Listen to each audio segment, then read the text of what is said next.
اگلے عشرہ میں شب قدر آ رہی ہے، جو 21، 23، 25، 27، 29 میں سے ایک رات ہوتی. ہمارے پاکستان میں صرف 27 کو لوگ جاگ رہے ہوتے ہیں.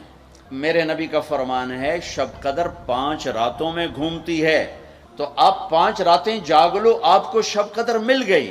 انا انزلناہ فی لیلۃ القدر وما ادراک ما لیلۃ القدر لیلۃ القدر خیر من الف شہر. چلیں ہم آپ کو ایک رات دیتے ہیں، آپ کی امت کے مرد عورت جاگ لیں، 80 سال سے زیادہ اجر لکھ دیا جائے گا.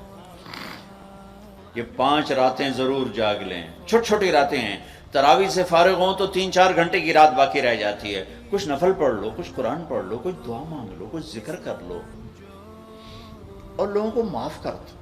معاف کرنا بھی بہت بڑا عمل ہے، ورنہ عمل رک جائے گا. دل میں بغض ہو تو اٹک جائے گا معاملہ. 4 آدمیوں کی بخشش نہیں ہوتی. اللہ نہ کرے کوئی ہم میں سے کوئی ہو تو میں بتا دوں تاکہ وہ ابھی سے توبہ کر لے. مدمن خمرن، شراب پینے والا، اس کی معافی نہیں ہوتی شب قدر میں. عاق لوالدیہ، ماں باپ کا نافرمان، بخشش شب قدر بھی نہیں بخشوا سکے.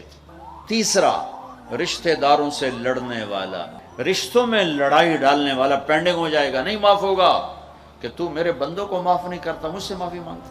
بھائی بہنوں، کوئی کسی سے لڑا ہوا ہے تو اللہ کے واسطے رمضان کی محنت ضائع ہو جائے، شب قدر کا جاگنا ضائع ہو جائے، اس سے بہتر یہ ہے کہ ہم صلح کر لیں، معافی مانگ لیں، معاف کر دیں، سینے سے لگا لیں، درگزر کریں.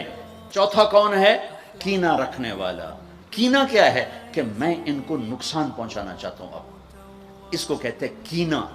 میرے بھائی بہنوں، کسی کو نقصان پہنچانا، کسی کا بغض، رشتہ داروں سے قطع تعلق، ماں باپ کی نافرمانی، شراب کا پینا، یہ شب قدر کو بھی بے قیمت کر دیں گے. رمضان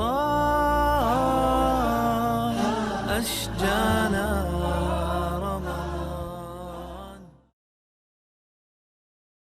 اللهم إنك عفو كريم تحب العفو فاعف عنا.